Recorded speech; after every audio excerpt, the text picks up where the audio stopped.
Welcome back to the deep dive. It is Saturday, January 31st, 2026. hmm And usually when we hit this point on the calendar, we start talking about the dog days of the NBA. Right. The grind, the point where the schedule usually wins. Exactly. But if you're looking at the stack of sources we have today, game recaps, injury reports, the league is doing absolutely everything except sleeping. Not at all. Yeah. We're wrapping up AWS NBA Rivals Week, and the intensity feels more like mid-April, honestly. It really does. And I think the theme here, if we had to pick one, is sort of the cost of doing business in this league. 100%. Yeah. We saw teams pushed to the brink, huge scoring nights that, spoiler alert, didn't end in wins, and we saw one injury that might genuinely shift the power balance in the West. That's the mission for this deep dive. We need to digest a completely chaotic Friday night of hoops and then pivot to a massive Saturday slate. We've got a triple header, a weather delay, and a really emotional night planned in Chicago. It's a packed slate. Let's get into it. All right, let's unpack Friday night first, January 30th. And we have to start in Phoenix. The Suns hosted the Hawks. You check your app, you see Hawks won 110 to 103. A 7-point loss for a contender? Okay, it happens. But the score is... it's basically a footnote here. It's completely irrelevant compared to the medical report. The entire league is holding its breath over Devin Booker. Walk us through what happened. Third quarter. Booker's driving the lane, steps on Onyeka Okongwu's foot. Yeah. And you knew immediately. Yeah. He exited with an ankle injury, didn't return. And you could feel the air just go out of that building. Instantly. Yeah. And this really highlights the danger of how the Suns are constructed. We talk about super teams, but they're built on this very specific architecture that relies on what analysts call gravity. Okay, I want to pause on that because we hear that term a lot. When you say Booker provides gravity, what does that actually look like on the court? Think of it like a magnet. Booker is such a lethal scorer that just by existing on the court, he physically pulls 2, sometimes 3 defenders toward Gravity him. have to account for him. They have to.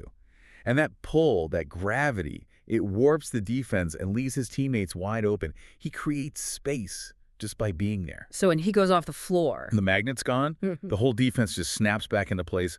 The floor shrinks. Suddenly those passing lanes aren't there anymore. Without Booker, they lose the guy who makes life easy for everyone else. And you saw it right away. The Hawks, who are, let's be honest, a middling team. For sure. They capitalized instantly and closed it out. I mean, it just puts their margin for error into perspective. It's razor thin. If he's out a week, they survive. Yeah. If this is a lingering thing that goes past the All-Star break, that's a nightmare scenario for Phoenix. Okay, so while Phoenix was dealing with that over in Brooklyn, we saw a game that had no business being as good as it was. Celtics and the Nets. On paper, this had schedule loss written all over it for Boston. Road game, tired legs. And it took double overtime, but the Celtics pulled it out, 130 to 126. But the context here is what makes this so interesting to me. You flagged something about the Nets' previous game. Right, because context is everything. Just a few days ago, this same Nets team got absolutely dismantled by the Knicks. Dismantled is polite. The sources say the Knicks won by 54 points. 54. A historic blowout. So the casual logic would say, well, if the Knicks beat the Nets by 50 and the Celtics are better than the Knicks, Boston should win by 60. And that's the classic trap, right? The transitive property doesn't exist in the NBA.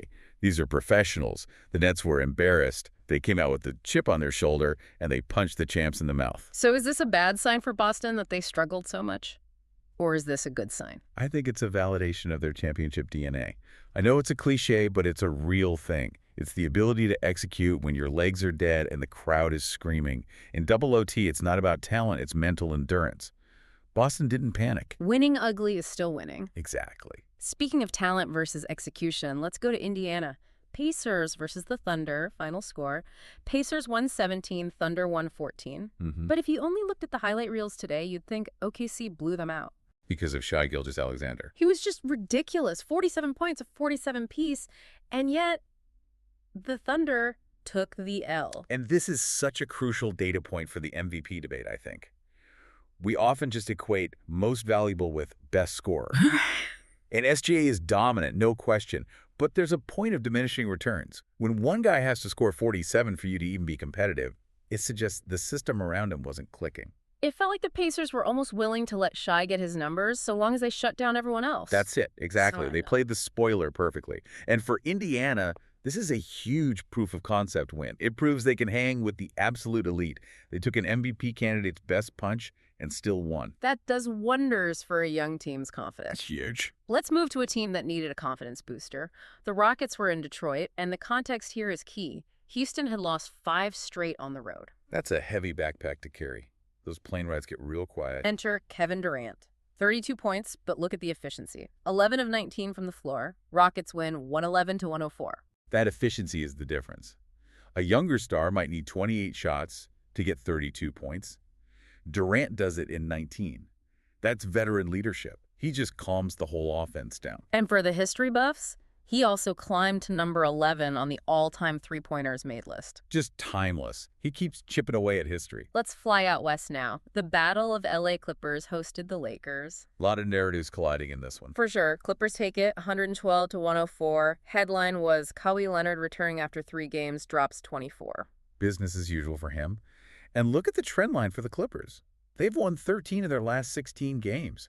That's a heater. They are stabilizing right as other teams are wobbling. But I wanted to contrast that with the Lakers because there was a really interesting note from The Athletic in our sources about their second quarter numbers. Okay, I saw that. It sounds kind of boring, second quarter numbers, but it tells a massive story, right? It tells you everything. Why the second quarter? That's when the starters usually sit. It's the bench units time. Exactly. So if your second quarter numbers are bad, it means your depth is the problem. It means when LeBron and AD sit, the whole team collapses. The Lakers front office is digging into this data to see who's a liability. So it's basically a job interview for the entire bench. It's an audition for job security. The trade deadline is right around the corner. If you're blowing leads in the second quarter, you might be packing your bags. Wow. Okay, let's hit a few rapid-fire results from Friday before we look ahead. Yeah, it was a track meet in a few cities. Pelicans and Grizzlies just ran up the score. Pelicans win 133 to 127. Then you had the Cavs continuing their quiet climb, beating the Kings 123 to 118. The Cavs are looking good, but the game I really want to highlight is Nuggets-Bucks.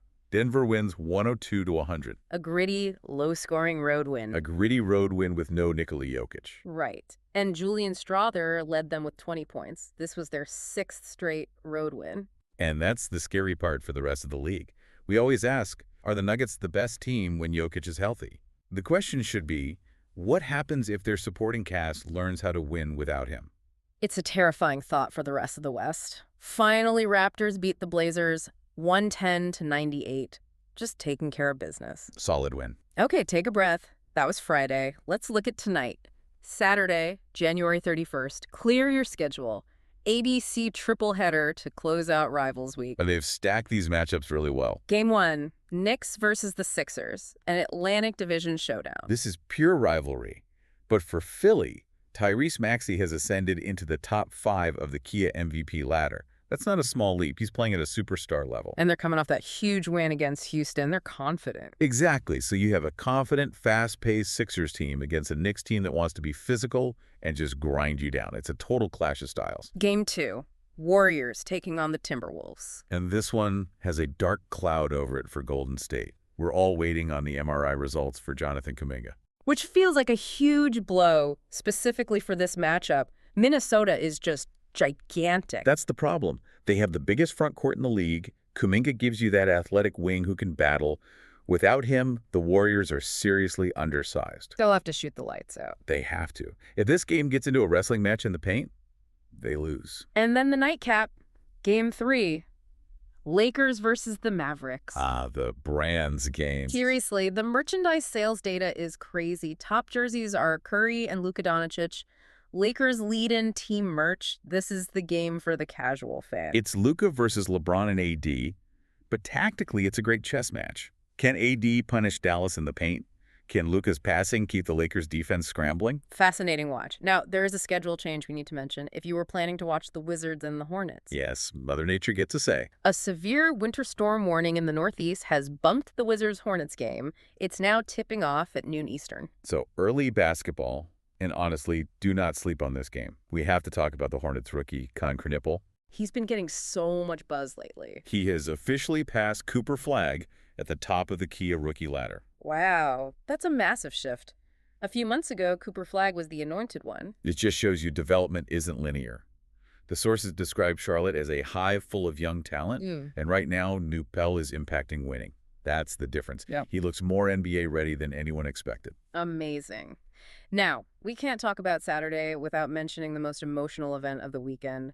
In Chicago, Bulls versus the Heat, the game is almost secondary. The retirement of Derrick Rose's #1 jersey. Man, that's going to be heavy. For anyone who maybe only knows the later version of D. Rose, can you just contextualize what he means to Chicago? Derrick Rose is Chicago basketball. He was the kid from Chicago who became the youngest MVP in league history.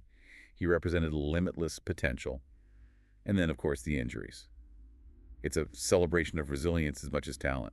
And from a tactical standpoint, these emotional nights are tricky. Sometimes that adrenaline lifts the home team up. Sometimes it's a distraction. But with what he means to that city, I expect the Bulls to play with a different level of fire. It's going to be a special moment. So before we wrap, what else should people be keeping an eye on in the margins? Well, the trending topics right now are all about the All-Star reserves. Those get revealed on February 1st. So tomorrow. Pretty much. And that's where the snubs happen, where the debates get really heated. So watch for guys on the bubble trying to make one last statement tonight. And the trade chatter is just getting louder and louder. It's deafening. We mentioned the Lakers auditing their bench. Every GM is on the phone. The rosters you see tonight might look very different in 2 weeks. So, to recap, Friday showed us that individual brilliance is fun, but it doesn't always guarantee a win. And Saturday is all about the big stage, the triple header, the history. The season is shifting into a higher gear. And if I can leave you with one thought to chew on as you watch these games. Go for it. We look at the box scores, and we see 47 points from SGA or 32 from Durant. But look at the margins. Look at the Nuggets winning a grinder by 2 points without the best player in the world. Look at the Celtics finding a way in double OT. So what are you getting at? As we get closer to the trade deadline, just ask yourself this. Which teams are winning because of their system? And which teams are just surviving because a superstar bailed them out? Because the answer to that question might tell you who actually lifts the trophy in June. Star power wins games in January. Systems win championships. That is the lens to watch through. Don't just watch the ball, watch the structure. Exactly. Well, thanks for taking the deep dive with us today. It is going to be a fantastic day of basketball. Enjoy the triple header. Enjoy the games, everyone.